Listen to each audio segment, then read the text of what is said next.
अस्सलाम वालेकुम दोस्तों, क्या हाल चाल है। उम्मीद करता हूँ कि सब ठीक ठाक होंगे। मैं आपका दोस्त Asrar Ali, welcome to my YouTube channel. दोस्तों, आज की जो स्टोरी मैं आपके साथ शेयर करने वाला हूँ, हरीपुर में मौजूद एक छोटा सा शहर जिसके अंदर एक बहुत ही पुरअसरार हॉस्पिटल बताया जाता है कि रात को बहुत ज़्यादा उसमें से चीखों पुकार की आवाज़ें आती हैं और बहुत ज़्यादा खौफो हरास फैला हुआ है।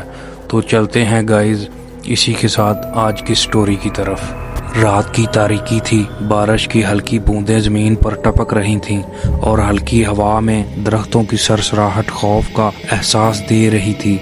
शहर के मुज़ाफ़ात में एक पुराना अस्पताल था जो कई सालों से बंद पड़ा था। लोग कहते थे कि इस अस्पताल में कुछ पुरअसरार और खौफनाक वाक़यात पेश आए थे, जिसके बाद इसे हमेशा के लिए बंद कर दिया गया था। एक रात 5 दोस्तों ने फैसला किया कि वो इस अस्पताल का मुआयना करेंगे और देखेंगे कि आखिर इसके बारे में कहानियां कितनी सच हैं। उनके हाथों में टार्चें थीं और दिल में तजस्सुस। जैसे ही वो अस्पताल के अंदर दाखिल हुए, एक सर्द हवा का झोंका उनके जिस्मों में खौफ की लहर दौड़ा गया। अस्पताल की दीवारें खस्ता हो चुकी थी, छत से पानी टपक रहा था और फर्श पर जगह जगह खून के धब्बे थे जो वक्त के साथ गहरे भूरे रंग के हो चुके थे। हर कदम के साथ उनके जूतों की आवाज और एक गूंज पैदा कर रही थी जो कमरे की खामोशी को और ज्यादा पुरअसरार बना रही थी। वो लोग मुख्तलिफ कमरों का मुआयना कर रहे थे जब अचानक एक जोरदार चीख की आवाज सुनाई दी। सब दोस्त ठटक गए। वो आवाज एक कोने से आ रही थी। जब वो उस तरफ गए तो उन्होंने देखा कि एक बोसीदा बेड पर एक औरत का धुंधला साया बैठा था। उसकी आंखों में सुर्ख चमक थी और उसके बाल उलझे हुए थे।